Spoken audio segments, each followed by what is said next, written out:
She was having an affair with this guy by the name of Scott Rosetto, who you heard Drew interrupted them at Denny's before their Grand Slam breakfast or after their Grand Slam, one or the other, not really sure. But Drew walked in on him. Drew checked out this guy. They're sending these racy texts back and forth to one another. Gets a text saying, oh, thank you for, you rode me like a bucking bronco last night, etc., etc. Emailing each other every day. These two were close. Now, isn't that kind of odd that she didn't say that? Isn't that prime fodder for pillow talk? Hey, you know, by the way, my husband, he really killed his second wife or third wife. If she's having this intimate relationship with him, which we know happened, she never told him that. And that would be the person that you would confide in. Not Shorey. You would be the type of thing you would say to your lover. That is prime pillow talk. And he has never said that she said that. And if she was going to tell somebody, that would be the person that she would tell. And she was involved with them.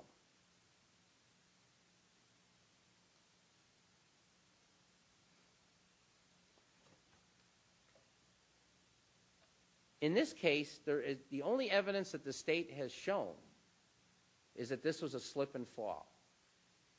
There are so many holes in this case that reasonable doubt is not even close.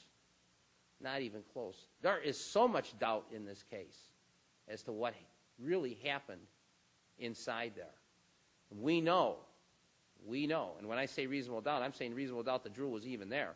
We know for a fact that she slipped and fell in the bathtub because that's what the autopsy concluded.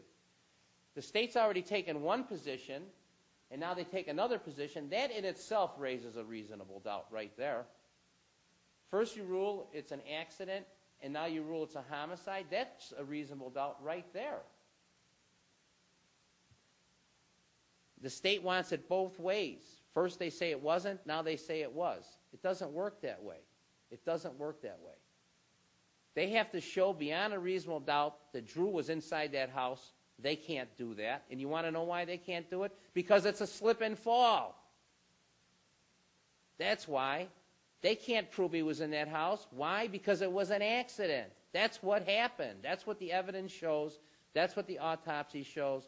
That was the original conclusion, and that's exactly what happened. It doesn't matter who was on the jury panel. One witness isn't going to sway the entire panel. They had the evidence. They had the autopsy report. They could have made their own independent decision and told the guy, you must be nuts. Look at this. But there wasn't anything to look at. You know, Drew's not Inspector Clouseau. He doesn't go around trying to figure out how to clean up crime scenes. He's a Bolingbrook cop. You don't have 50 murders a year down there that he investigates. He didn't do it. But they're trying to pin it on him now because of the pressure that they got, because the whole world is watching, the media is watching, everybody's watching, and everybody demands that they do something because they hate Drew Peterson.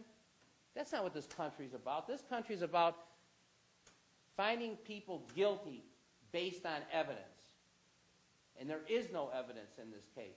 And to find him guilty because you don't like him is absolutely wrong. To find him guilty because Fox paid $100,000 for an autopsy is absolutely wrong. To find him guilty because the Savios don't like him and the Petersons don't like him, that's not how it works. If you're going to find somebody guilty of murder, you better be darn sure that that's the person that did it. Because you want to know something? This isn't like going to Target or Walmart and you buy a product and you get home and you use it and you say, you know, I don't like this. I'm going to take it back. I don't even need a receipt. Because once you sign that jury verdict, whatever it is, you can't call up Judge Neville tomorrow and say, hey, you know what, Judge Neville? I was thinking about this last night.